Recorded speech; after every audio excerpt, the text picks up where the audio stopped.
How's it going, everyone? KayneHunterTaker here, and welcome back to an episode of Kayne's Bedtime. I might start things off tonight with a bit of, I don't want to say negative, but it is quite serious.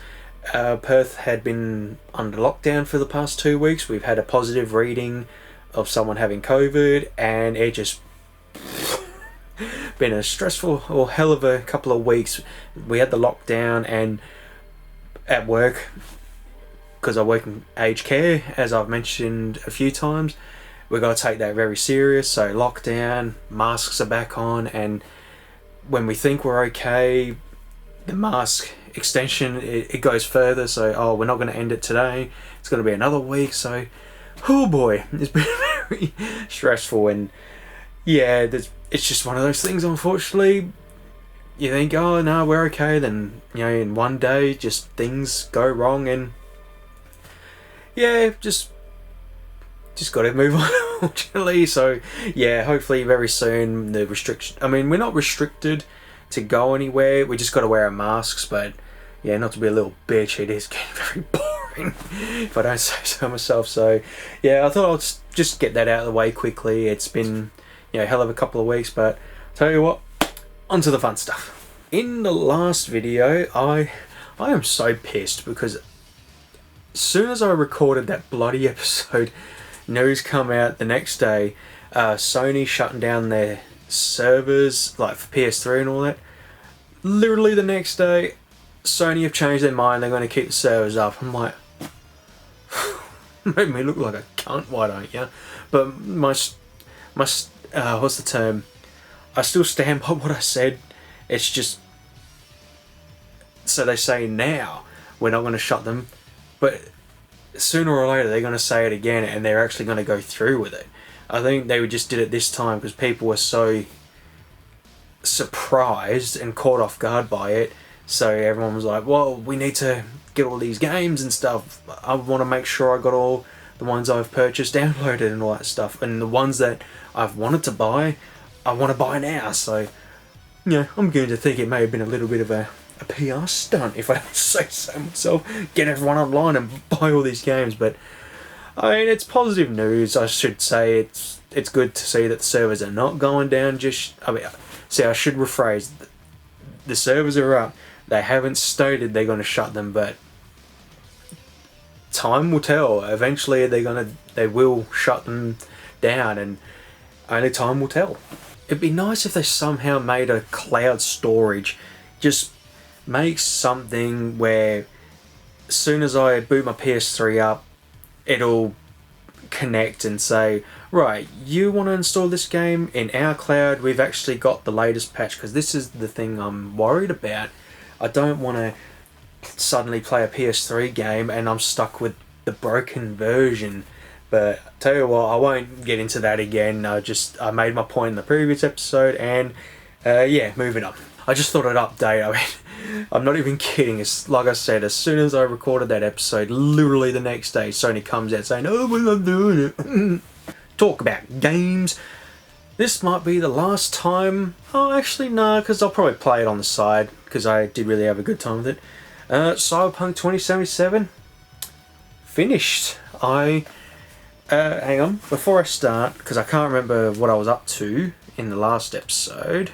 So I did a few of the big side missions, I want to say. Did one with Pan Am, and we got very intimate by the end of it, and I actually really love her now. I mean, I remember when I first located her, and she was so annoying.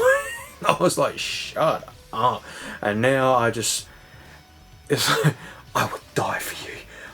Here's my heart, because I absolutely love her now. By the end of the game, I was hoping she'd be okay and nothing would happen. We wrapped up Judy's story or side quests, and yeah, she moved away. She wanted to get out of the city, so that was good for her. Just move away, clear her head. We did one with Rogue where Johnny wanted to have a date night with her, and it almost got intimate with her, but she said, "No, I just can't."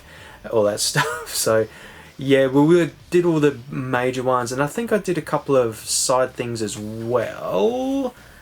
Just rely on my notes. Oh, and I did the drag racing with Claire. I wasn't too happy with the end with that. She got very... She's very angry and she wants revenge on this driver. She's claiming he killed her husband, but see, it doesn't really specify. Did the husband lose control? And she just wants to blame someone for him dying.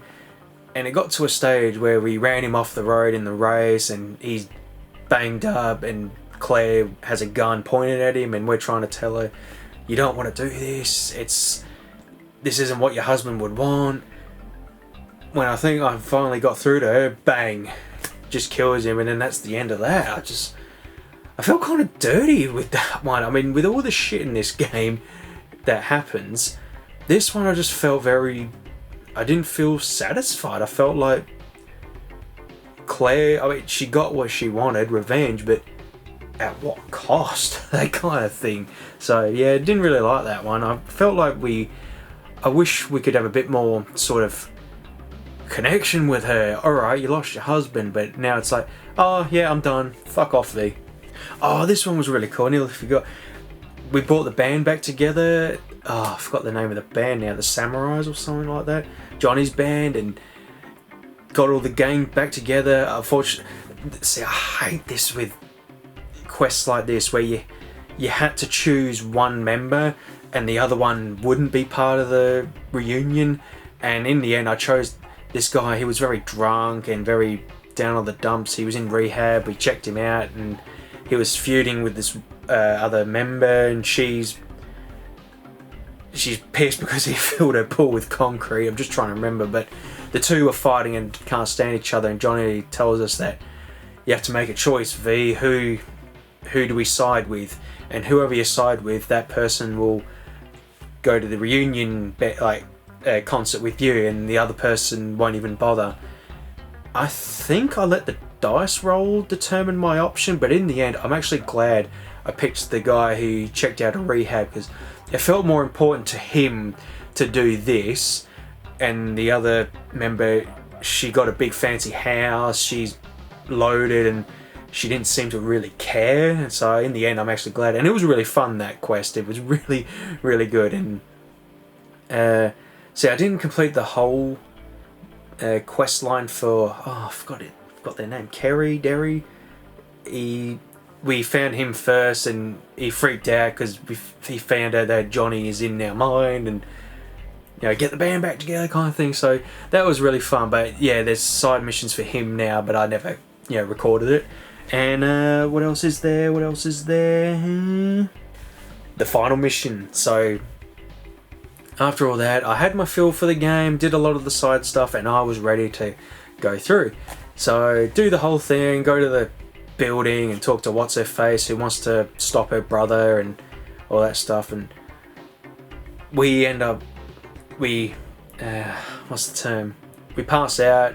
It's the thing inside's really killing us, and Victor, the guy who puts us back together and all that kind of stuff, he's telling us, oh, this is it, it's make or break. You're gonna have to make a choice, because any day now you're not gonna have control anymore. Johnny's gonna take control, and Missy takes us to the roof where her and Jackie would sometimes connect, and just makes them feel happy. And because Jackie's gone, she goes there to sort of remember him and just be at peace with herself. So she takes us there, leaves us alone, and we have a choice to do this mission. Who do we side with? Do we do the woman?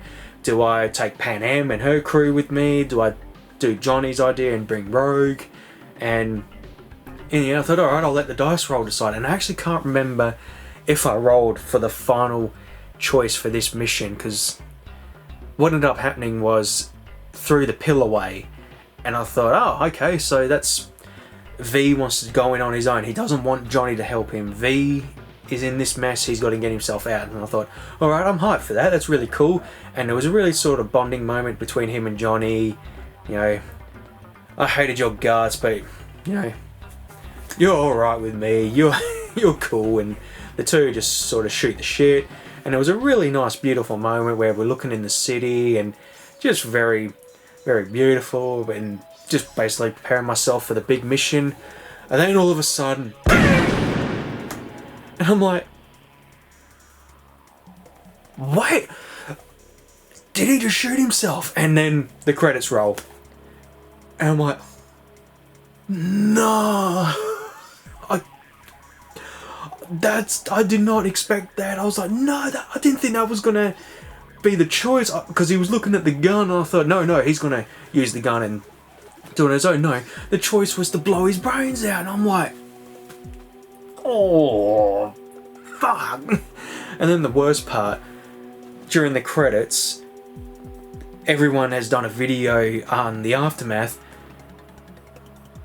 Judy broke my heart because she found Evelyn had committed suicide. So this just hurts her even more because now V committed suicide, and there was a moment where she's like, I just can't do this anymore, and she turns it off, and that broke my heart. And Victor, he blames himself because he wished he had done more to help us. But the one that absolutely tore me to shreds, Panam, she's technically my wife in this game. I have found my wife. I want to marry her. I want to spend my entire life with her. She says that when she dies, she's going to find me and kill me again because she hates me for what I did. And she will never forgive me. And I'm like, ow. So, yeah, got the shit-ass ending. I didn't even realise. So, obviously, I didn't end it there. I reloaded and picked a proper quest. And I went with Rogue's option in the end. Took her. And see, I picked her because she wants revenge on the slasher.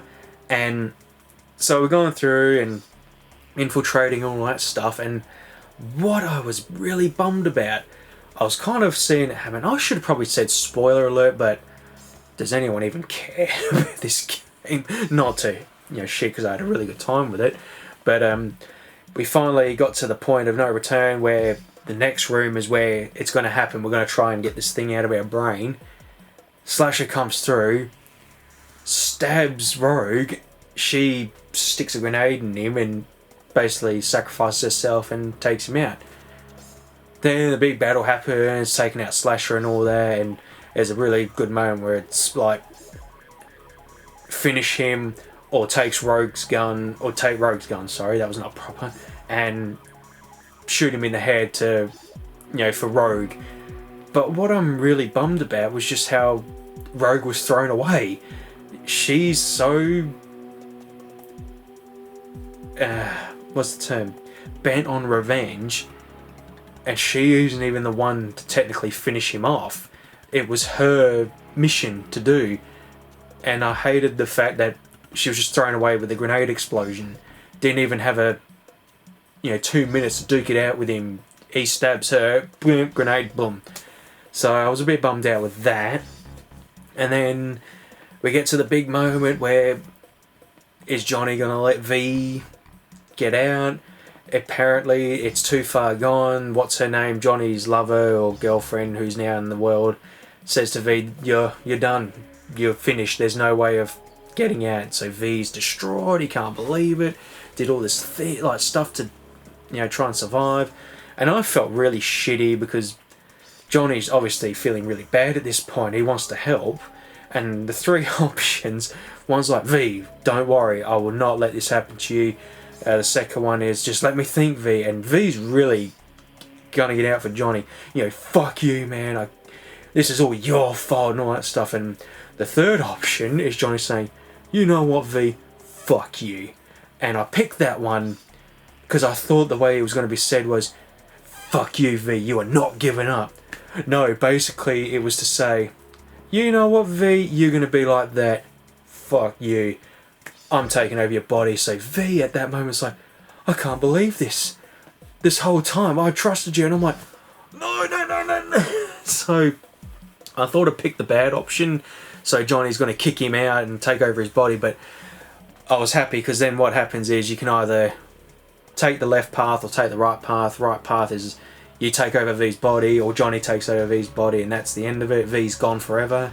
Or you go to the cyber world and V will live out his days, whatever time he has left. And I did like the part where V's like, what are you doing? Stop! No, don't ignore me! No, what are you doing? because obviously, you know, he thinks Johnny was going to go and take his body, but, you know, he's bamboozled and gone the other way. And I did like the comment where he was like, I hate your guts, but I don't want you to die, man. And then, you know, got the good ending. Well, see, the endings were very, I don't know, there wasn't really a good ending. I got the ending where V is the king of the town. He's the big dog kind of guy, and because I made the phone call to Pan Am for the mission, she was actually at the ending with me, and I'm very happy. But turns out we've made the decision to stay, and she wants to go with her people, and sort of split up in the end. But I'm happy because she still loves us, and I'm like, oh, I love you too. And yeah, that's the end of the game. So I get the feeling there's going to be a bit of DLC in the future, you know, the final days of V, because we actually don't know what actually happens. And I looked at all, like, through the endings during the credits scene, and I thought, no, I'm happy with that ending, bro. I mean, as shitty as the way she died, she did get her sort of revenge, and yeah, Johnny's gone forever. I was really getting connected with him in the end. I just really got invested with this game. It was really just a shame, like I said, how bad it got, but hopefully they can patch it so much that it can be redeemed. I really do. I don't know if it's true, don't quote me. I heard they're doing a Game of the Year edition. I don't know if that was someone just being a troll, but I thought, oh, no, that is not ready for a Game of the Year edition. And what else did I want to say? Oh, during the credits, I was a lot happier now, because so everyone knows V's still alive, he's okay, getting all the good messages, and Pan Am, I love you, V, I will never forget you, get well, and all that stuff. And I predict that in a DLC there might be a, like, this isn't confirmed, this is just my sort of imagination of what might happen. V might do a mission and he tracks down a person that can help him, but then it's a point of, no, you got to help me first, I know how to save you, but if you kill me, you're never going to live. So that would be a pretty interesting thing, because I feel like we're not finished just yet. And I really like the V character. I really did get invested with his story, or her, depending on what gender you pick. But in the end, I felt really bad for the guy. He's really freaking out at the end. He's, you know, I'm going to die, I don't want to die. But I will say this, the one nitpick I also have, Jackie, it just felt like he was our best buddy at the beginning, and he was just, had a really sad moment where he died, and telling V, live on, I'm sorry I did this to you, kind of thing. But I think it would have been cool to have seen him in the cyber world or something. You know, hey buddy, did you forget old Jackie? That kind of thing. So, mind you, DLC, I never know. Can't wait. I'm really looking forward to it. And yeah, I'm gonna say I don't know what it is with this game is like Johnny, it just will not leave. I want to record more, but at the same time, I'm sort of done with the big stuff. I've done the stuff with Pan Am, Judy, Rogue, and all that. It's just basically finishing off the game and all that. So I want to play it offline, but it's like I got that recording itch. No, I want to record it, which is a good feeling. I'm very happy to have that feeling. That I feel bummed out that I'm not recording it anymore. It doesn't happen with a lot of games lately for me, apart from like retro stuff, obviously. But what's a good example? I hate going back to this one, Final Fantasy VII Remake. I was not itching to record it. But Cyberpunk, yeah, loved it. I just love the big hand cannon guns, you know, boom, boom. I feel kind of bad. I mean, I did play it on easy, but I didn't do a lot of the cyber hacking during battles. I mean, I tried my best to use them, but I just loved going around like the fucking Terminator. Boom, boom, set a gunner, boom. Okie dokie, I played some more Ghost Recon Wildlands. I'm happy with it now. I've figured out the mechanics of the game, the routine of how to play the game, and I'm really enjoying it now. I got to a point where I was treating it like Metal Gear Solid Phantom Pain. It feels very similar, and so it was like muscle memory for me through this game. You don't have to stealth it, you can do it, but if you get caught, just bring out a machine gun, bang, bang, bang, get rid of all the bad guys and complete your mission, and really loving it now. Very excited to hopefully do the Splinter Cell mission at some point. The one thing I'm sort of... the weapons. I feel like it doesn't really matter what I'm favouring the sniper at the moment. I love the sniper, trying to take out the enemy, and I'm starting to... I get the... I'm stuttering a bit. So, I need to play the game for it to get better, because now that I'm unlocking things, I realise now, because I'm thinking, how am I supposed to do it? I know you don't have to do it like stealthy, but there's 2 guards. How am I going to take one out and get the other one before he notifies his crew? Well, I learned that you can snipe. You've got your binoculars, you can set a target for one of your crew. So as soon as I take the shot, I can call him to say, right, shoot him now. So bang, bang, both gone. And I thought, that's how you do that. That's how, how this game works. And yeah, I've done about 8 missions, 6 of the story, and I think 2, maybe 3 of the side ones. There's like random things on the map that you can do. So yeah, it's really good. Now that I've got my feet wet, it's really enjoyable. Pokemon Go, I might as well just talk because nothing's really happened. Apart from one event, I was really excited. The Pokemon Snap event where you have to find Pokemon in the wild and take pictures, which was a really nice sort of how do I put it? Gimmick, I want to say. It was very different and very unique. I love the challenges in Pokemon Go. I mean, I haven't stopped playing it since I got back into it. Every day I jump in. I've been drinking water. How am I burping? Sorry, pardon moi.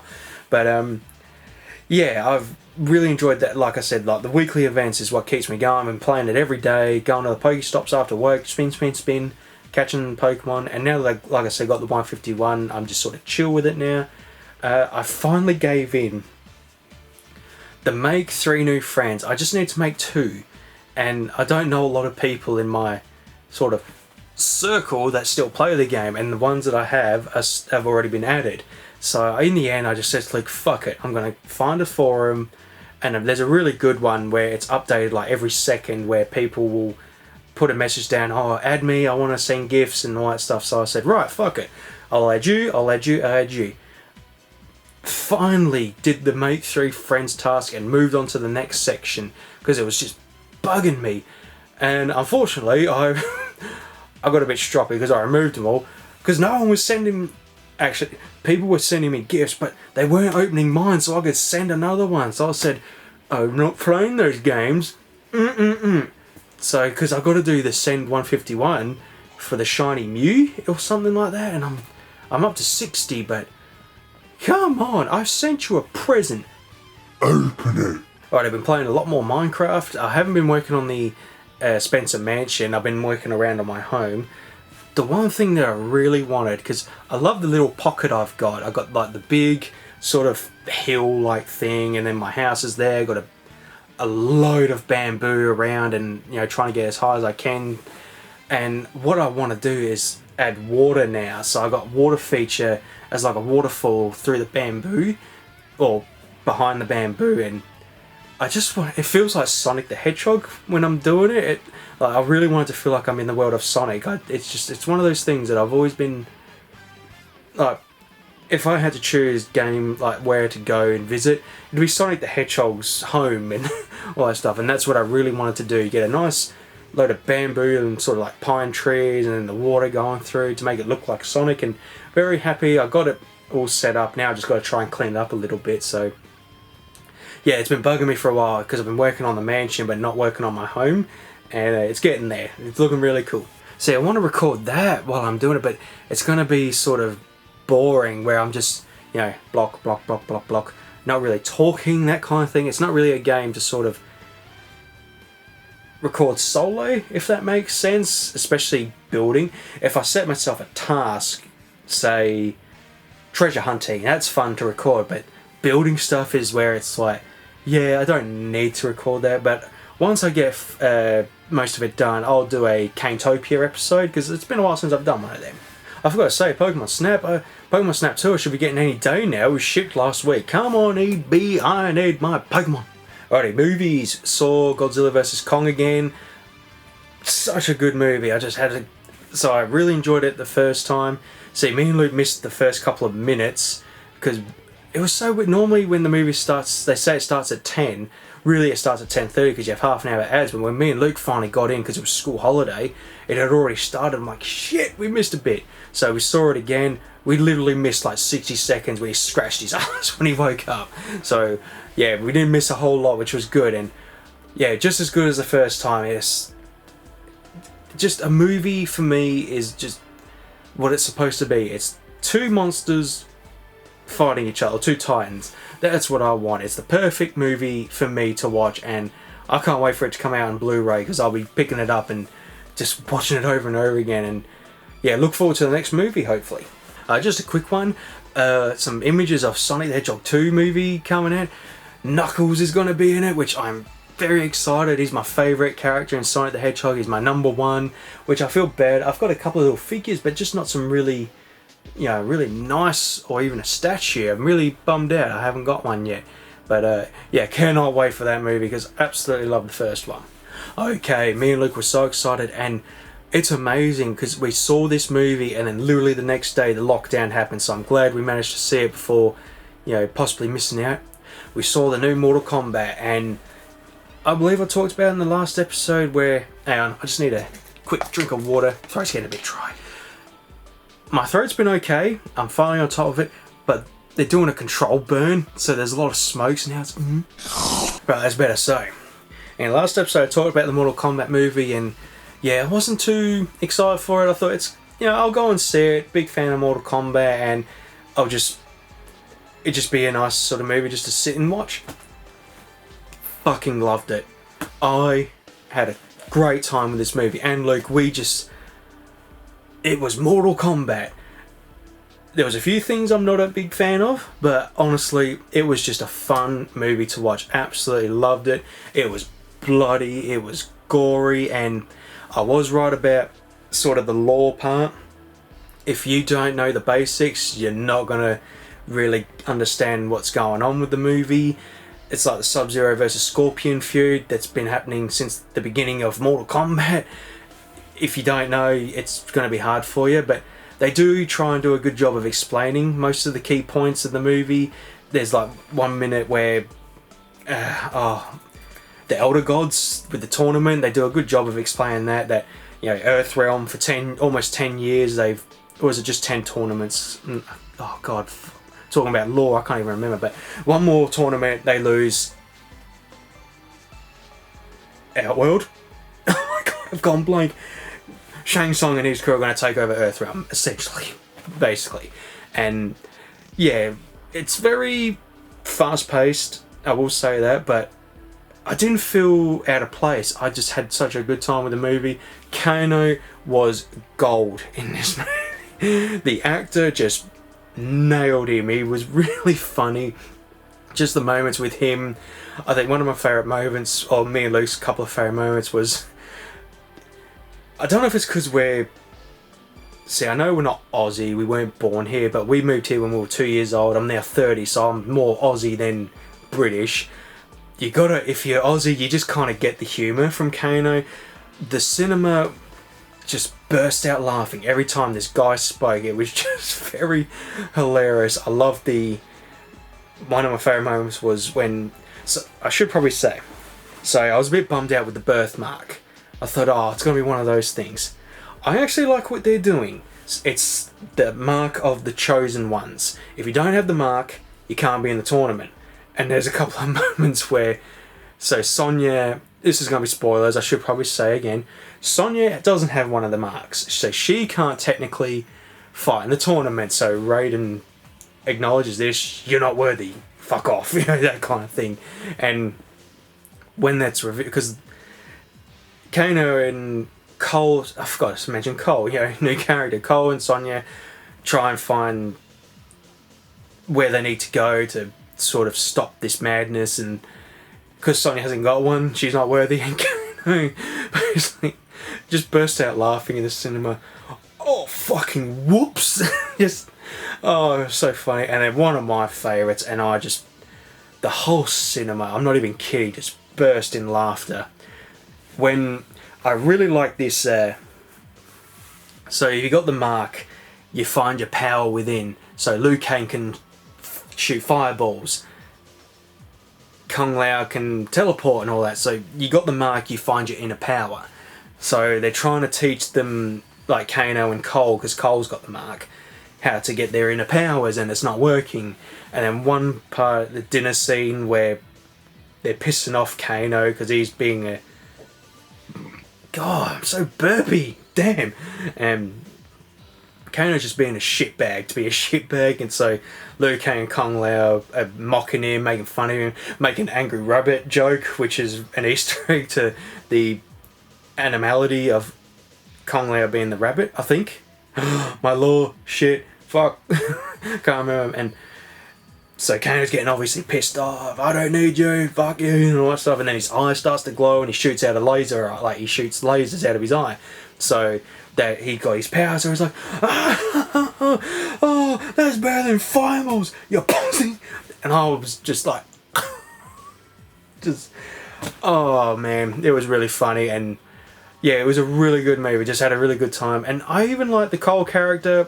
I can see what they were going with. It's a reboot. A lot of people seem to forget this is a reboot, because I've seen people online, why couldn't they just made Johnny Cage the main character like they did with the original? It's a reboot. It's a reboot. It's going to be retold. You're not going to like a lot of stuff, unfortunately. But I think they did a good job, and I'm happy to see the sequels when they come out. I like this movie because it was the taste. Then the next movie will be the tournament. Cannot wait. And what was I saying? Fuck. I kind of drifted off a bit. Oh, what was I leading up? Oh, see, I was talking and then I said, like, with the reboot. I've lost my thought, but I tell you what, I was pissed. So we had a couple of surprises. I didn't know about Cabal making an appearance. I was really surprised with him. And the characters were really fun. I really loved Sonya. She was really cool. I loved the actress playing her. She did a really good job. And Nitara, I was like, oh, fucking awesome. Because I did actually see that she was going to appear, and I thought, is she just going to be a cameo? But no, a part of Shang Tsung's crew. Really awesome. Cannot wait to see her in action. Kung Lao kills her in 5 seconds with a very brutal fatality, and Luke's like, oh, because Kung Lao is his favourite character. And if any of you have seen the movie, you know exactly where I'm fucking going with this. So, see, Sub-Zero is my number one, but I love Nitara as well. So to see her get killed off like that, thrown away, I was like, and Luke's like, oh, well, the scene with Shang Tsung, this actually terrified me. Me and Luke were really scared, like goosebumps. So Kung Lao's bragging as always. He's took out one of the fighters, and he's not intimidated by Shang Tsung. Shang Tsung's like, who do you think you are, kind of, thing. So the battles commence, everyone's getting their ass kicked and trying to find their inner power. All of a sudden, Shang Tsung just grabs Kung Lao, and the scream he let out, it was Liu Kang and Cabal fighting, and you just hear this blood-curdling scream, and I'm like, oh. And then the next scene, getting his soul drained, it was like, whoa, holy shit. And it was just really terrifying. And I mean, a lot of people would say, oh, how did they not stop him? It could have been, it's not that scary. But what I noticed was, Shang Tsung didn't do a thing. He just stood there. He watched Kung Lao take out one of his fighters like nothing. And Kung Lao was laughing in his face. And Shang Tsung was showing a bit of a, what's the term? Not weakness, but intimidation. God, maybe I'm no match for Kung Lao, that kind of thing. How easy it was for him to drain his soul just like that. Shang Tsung, it just right there just showed how dangerous and scary he is. Because, yeah, just like that, he took Kung Lao out, and that's what I really liked with that scene. Seeing all the characters and just horrified of what they just saw. How easy Shang Tsung took out one of their best fighters just like that, draining out his soul. And it was really, it gave me goosebumps, just that scene alone. And I tell you what, Luke was very upset because Kung Lao's his number one. He's like, and I'm like, that's for Natara. But yeah, but all that, really good, really awesome movie. Looking forward to the next one. I didn't talk about, really Sub-Zero and Scorpion. The feud's still there, which is nice. You've always got to have Scorpion versus Sub-Zero. But what I'm finding interesting is Bihan? Yeah. Bihan, yeah. Yes. So, it seems that he's not being... so, Quan Chi or Shang Tsung haven't taken over him. It seems like he's in on his own game, taking out Scorpion's clan and all that. And I kind of like that in a way. So, make Bihan the villain Sub-Zero, and then you have... I feel awful because I can never remember my favourite Sub-Zero takes over the mantle of, Sub-Zero. So, looking forward to the second movie, hopefully, sort of, maybe Sub-Zero, like the next one in line comes in and everyone's intimidated. No, I'm nothing like him. So, yeah. Chop chop, next movie, please. Alright, this is the last time because I keep forgetting key moments and it's like, oh shit, how could I forget? The Goro fight with Cole was really cool. It was really nice to see him sort of just, and I know, how can this noob take out Goro like that? It's not that kind of movie. You just got to enjoy it for what it is. It's not trying to be serious, if you know what I mean. I was laughing my ass off. I was terrified my ass off. It was just the perfect movie for me. I loved every bit. Would I change a few things? Yes, I would. But I'll tell you what, I look forward to the second movie because of Cage. Cannot wait.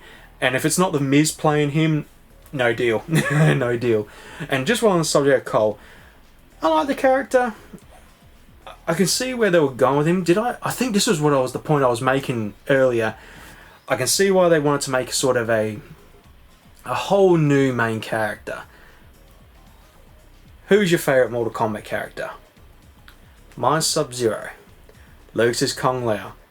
Many people love Mileena. No matter what you're going to choose, there's always going to be someone going, why did it have to be that character? Why couldn't it have been my favourite? I feel like they did Cole to just say, this is a fresh new character. We're just going to put it at that. Your favourite is not going to be the main character, and that's... See, Johnny Cage was going to be the obvious one to pick, because like the original movie, and if you think about it, the original Mortal Kombat was going to be, Jean-Claude Van Damme, and then they made him Johnny Cage, so it's kind of a bit of poetry in motion in a way. But I like the way they've set it up with, the marks. If you kill the person with the mark, you get the mark. So the next movie is going to be them hunting down other fighters to help them, which... There's another burp, fucking hell. Put a burp counter up there. So, yeah, I like the idea that you got to kill them to get the mark, and it's going to be a nice way to get some really cool fatalities in the next movie, because half the crew are gone. You lost Cabal, you lost Natara, Kung Lao, Goro. Who else was there? Mileena. Mileena's gone. So, and Kano. Did I say Kano? I can't remember.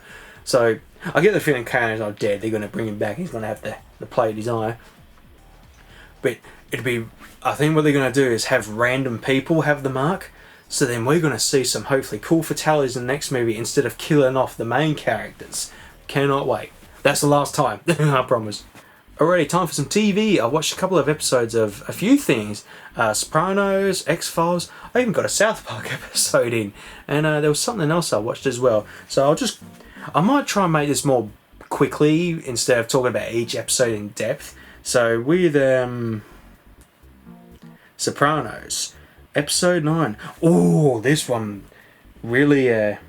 no, not episode 9. I went ahead. Episode 8. Yes, that's the one. Chris gets shot.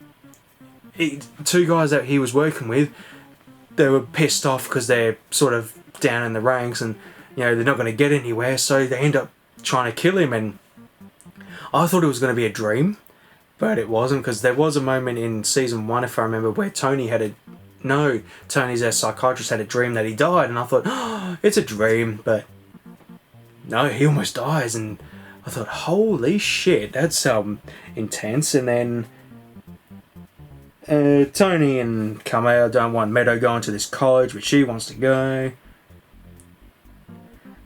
Tony demands Richie, who crippled that guy, he wants him to build ramps in his home, but his wife doesn't want him to because, fuck you crippled my husband. And then, oh yeah, Richie, he killed this like big bad mob boss, and he had a jacket and he gave it to Tony, and then he noticed Tony gave it away to a friend or some, or a builder, and he's pissed about it. And then episode 9, Chris almost dies. Apparently he died for 60 seconds and then they brought him back. He's gone to hell, and it was really funny because of, Paulie? Is that his name, Paulie? Yeah, Chris talks to Tony and Paulie, and he tells them that he went to hell and that 3 o'clock's very important to them, keep an eye out. And Paulie's just gone crazy.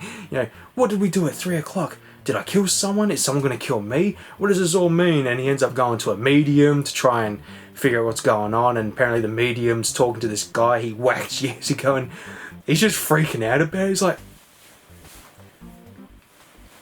looking for this person that the guy's talking to. So he was really funny in the episode.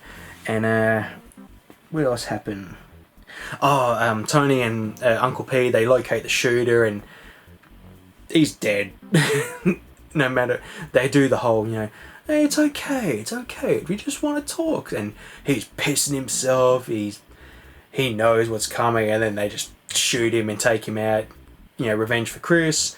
And then, what else happened? If I recall, the guy that they shot, I can't remember, he was the one that shot Chris, but he was saying that it was the other guy who did it. I can't remember, I'm pretty sure it was him, so he's trying to wheeze himself out.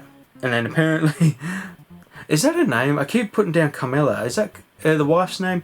She wants Tony to get the snip because something happened where, so the wife, her husband, it's like they got this thing with the mob that they're allowed to cheat on their partner, which Tony is with Carmela, and Carmela knows about it, even though she's all a devoted Christian. That's a sin, even though, she's letting that slide. But someone got pregnant and could ruin the family, so she wants Tony to get the snip if he's going to cheat. But in the end, she changes her mind and, gets really intimate with him. So that kind of, ends it on that. Oh, and then something happens, and then I think Tony, he gets angry at Junior, and he ends up apologising for it in the end. Episode 10, The Return of David. It was probably one of my favourite episodes, just how confident he was, and then his best friend, because he'd known Tony from high school, showed him how bad of a mob boss he can be. If you don't give him my money, he'd slap the shit out of you. They've really driven his business out. He has to owe all this debt. He ends up having to go for bankruptcy, and he's just breaking down over it. And Tony's like, dude, this is my bread and butter. My heart bleeds. I'm sorry, but that's my business. And the brother-in-law to the sister, he's a builder, and him and Carmela are sort of having a fling, but not really, because his wife died about a year ago or something like that. So his brother's telling him, what have you done, you idiot? But then he finds out that Tony's involved, and he knows who Tony is, so it's like you can't go to the cops or anything about that. And this one was really good because Tony, a witness had seen 2 guys leave the area where they shot the guy. So Tony's under the pump where he might get locked away. He's freaking out, he's losing his shit. He wants to connect with Junior, and he doesn't really want to, and he's just losing his mind over it. And then the witness's wife finds out that it's Tony, that he sort of went to the cops to report that he did the murder. So he's freaking out, oh my god, it's Big Bad Tony on. So they take the statement back, and Tony's a free man again. So that was very, it's like, oh, look what you did. South Park, I just fancied watching something quick, and I watched episode 3 of season 1, Scuzzlebutt, a really good episode where they go camping with Uncle Jimbo, and Cartman tries to scare them with Scuzzlebutt, and turns out it's real, and then the volcano erupts. Really good show that. I need to watch more episodes. I started watching them, and then I sort of drifted off and watched something else. I got an episode of X-Files in. This episode was a bit hit and miss for me. A UFO gets shot down, so Mulder's trying to find it, and it was just all these tubes of lies. It's like you think you know what's happening, and then it turns out it's not true. They're trying to find this alien that's being transported, and the truck that they find apparently was a decoy, so then he manages to break into the base, and the guy who keeps Deep Throat, I think's his name, is telling him all this stuff, and oh, the alien's dead, and Mulder looks and there is no alien, and then Mulder's like, why aren't you telling me the truth? So it was, I don't like when you got to really think, unfortunately. That's just who I am. I like plain and simple, slap me in the face with it, or just meh. But I thought it was interesting when the guy did say that when an alien craft crash lands, it's up to the soil of the country, you know, USA, Canada, Australia, you know, if the alien lands on that area, it's up to them to make the choice to execute it. So I thought that was an interesting thing. But yeah, it was just really trippy, this one. Alrighty, WWE Network, got a few things to talk about. Let's have a look. So I'm up to No Way Out, but the week before that, so there was a few highlights. Hardy Boys, Edge and Christian, they lose a tag team match, and yeah, Matt slaps the absolute shit out of Edge, so that's split up the friends now. So I think any time now Edge and Christian will turn heel, so look forward to that. Mick Foley did a really good promo before, I think it was a SmackDown home show before No Way Out, but then he gets arrested for vandalising the DX Express, so they lock him in this cage, but just Triple H and Steph sort of poking the bear, you know, while Mick Foley's in the cage. I thought it was really funny. I don't know what it was about it. I mean, Steph's eating pizza in front of him and he's just like, you know, trying to get it, and I thought, man, that shouldn't be laughing, but it's funny. I thought this was really cool. It was New Age, it was Mr. Arse versus Bubba Ray, and the spot he did with Bubba on the table, so Bubba was on top of the table, standing on it. It did really well to support his weight, not, you know, picking on his weight, but did really well. So there was a situation where I think he got punched and he was bent over. Mr. Arse, from the rope, jumps up, does a famouser on him and puts his face through the table, and the angle that I saw was, oh, that looked really messy, but when it showed the other angle where you were actually looking at, you know, where Mr. Arse was, or Billy Gunn I should say, but his name is Mr. Arse, he actually got the leg over his head and planted it, and I was like, well done. Now, just one angle looked really sloppy, but once you saw the actual full thing, it was like, holy shit, he did well done, did a well done job. Just be brief on this one. So No Way Out starts. Angle defeats Jericho for the IC title, and now he's the Eurocontinental Champion. You know, not bad for a first year for Kurt Angle. And then Itchy Head. New Age Outlaws. The Dudley Boys have broken their reign of tag team champions, and now they're the new tag team champions, which is awesome. Love the Dudley Boys, especially where they, you know, were tag team champs. They were really sort of villainous and always pulling out the wins back in that time. Terry returns after being on hiatus, after being put through a table by Bubba, or the Dudley Boys I should say. She turns on the Hardy Boys, which was very sort of random and sort of out of nowhere. But that wasn't even the most scary or horrifying thing to happen in the match, or even it was after the match. So Terry turns heel, oh my god, she turned on the Hardy Boys, cost them their match and all that stuff, and Edge and Christian are now #1 contenders for the tag team champions for WrestleMania. The APA were paid to help Terry, so she paid them off to be protected from the Dudley Boys. So they're pissed at Terry, they're, you know, getting in her face. So the APA get in and beat the Hardy Boys down. Farouk really struggled to lift Jeff up, and as soon as I'd seen him really struggle and try and get it, I thought, oh shit, something's going to happen, something bad's going to happen. Goes for the Dominator, is that what it was called? You know, the whoosh. Jeff's head is just tucked in, lands on his head, and I was like, oh, spoiler alert, he lives.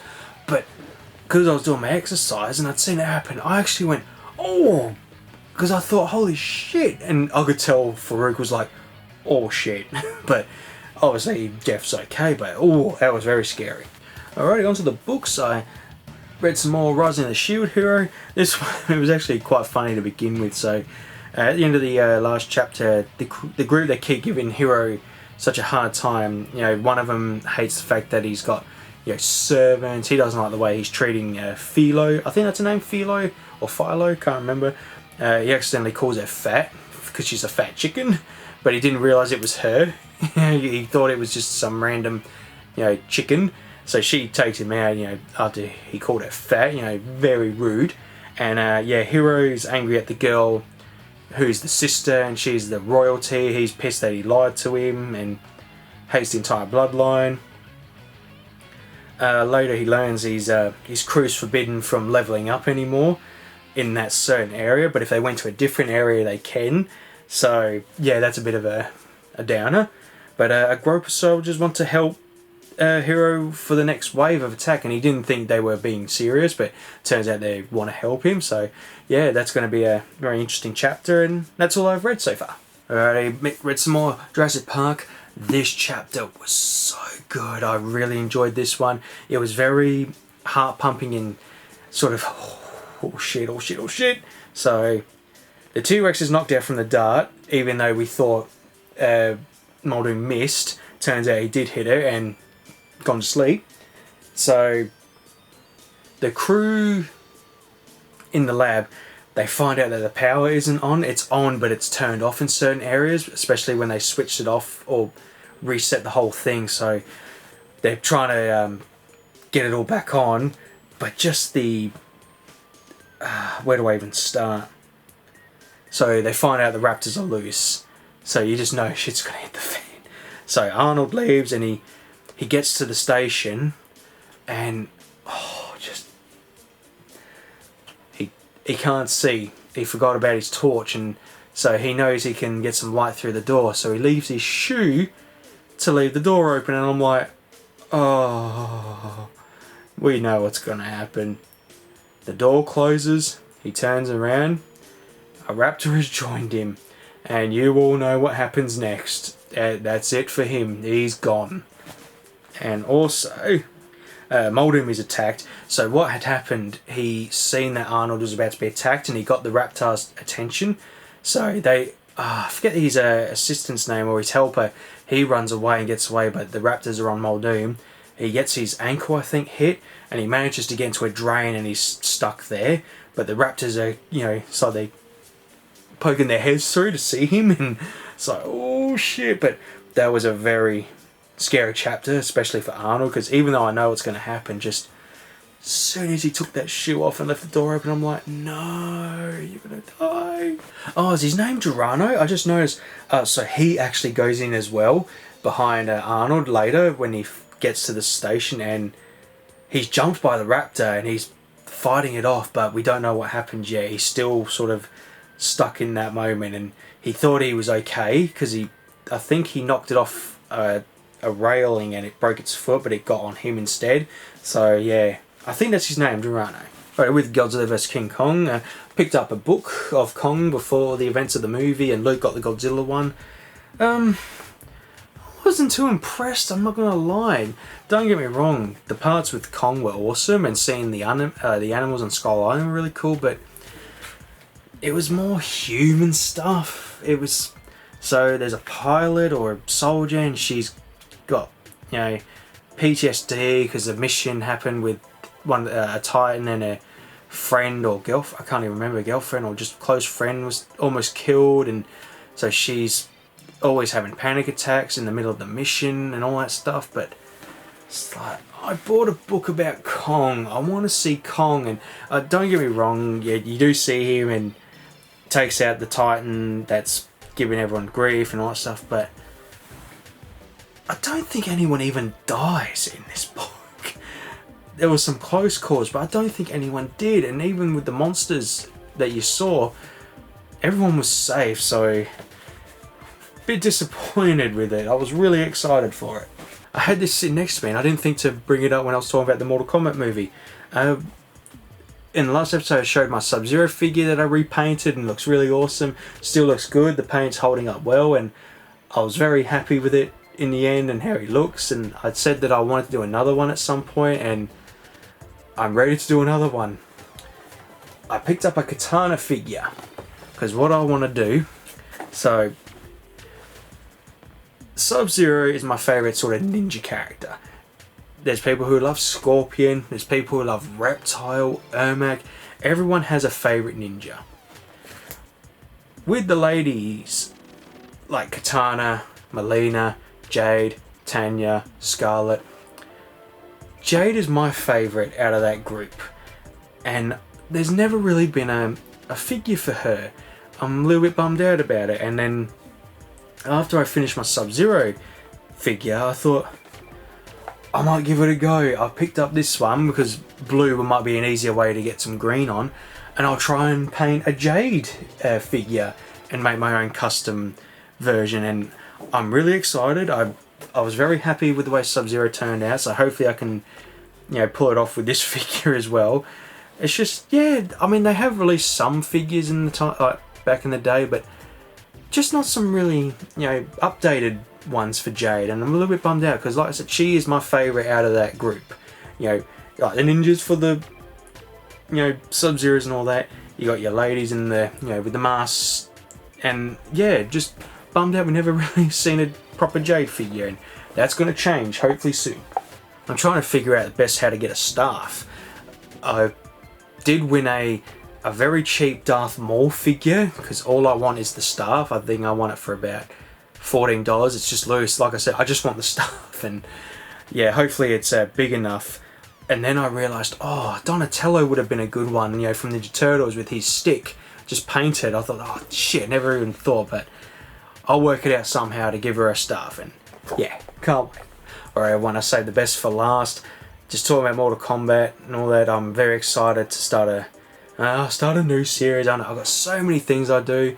I get bored easily. I need to do a variety of things, whether it's double trouble tries, double trouble tabletop, Kayne Talks Games, Bloody Knuckle, like working on my wrestling or fighting series, Bloody Knuckle Society, drawings. I mean, I haven't done any drawings for the past fortnight or a month because I'm not in the mindset for that at the moment. I'm in the mindset of doing something else, and then eventually I will get back to that. So I change every now and again. It just to keep me fresh and my mind sort of, not getting bored of the thing. And Jesus Christ, there's another burp. I don't know what's wrong with me. But this one I'm really excited to do. It's been on my mind for a while now that I really wanted to do it, and with the Mortal Kombat movie coming out, it just kicked me up even more to even start coming up with the format of how I want to do it. I really want to get my first episode recorded, hopefully very soon, and I'll tell you what, I might just show it now. So I picked up a Dragon Ball martial arts play set sort of a arena. I want to start a fighting figure series. I've got all these figures. I'm going to pit them against each other in a series that I've got a generic name for it. It's just going to be called Kayne's Figure Combat. And what I want to do is pit figures against each other and have them duke it out in a tournament. And then the win. Oh, I forgot to get it. I've got a championship ready to go. Who's going to be the winner? It's the Winged Eagle. The Winged Eagle little figure belt, because it actually looks like the play set for the martial arts tournament, and I'm very excited because I got the rules all, well, not the rules, but the format that I'm going to do it. So originally I was just going to roll a dice. It's not going to be picking who's going to win. The dice is going to decide who's going to win. And at first it was just going to be the first to 6. So whoever wins the dice roll 6 times is the winner, moves on to the next match. I've gone so in depth. So now 2 dice rolls. The highest gets to attack. The attack has to roll for damage. The defending opponent has to roll for defense. And you got 20 health. It's just, I've really put so much details into how I want to do it, and I'm so excited. I cannot wait to get my first episode going, and I'm already on the shop for figures for this, my first official tournament, because what I want to do is try and make it even. I want, female and males, like in the one tournament, not just, you know, say 2 females and, you know, I can't even think of the number, or 10. What's the I think 16 is the perfect tournament sort of bracket. So I try to want to make it even, and I haven't actually got a lot of female figures. I got statues, but not a lot of female figures. So I'm sort of on a hunt now for some figures to, you know, add. And I'm really looking forward to filming my first episode. It's going to be really fun for me, and I'm not going to like make it so, how do I put it?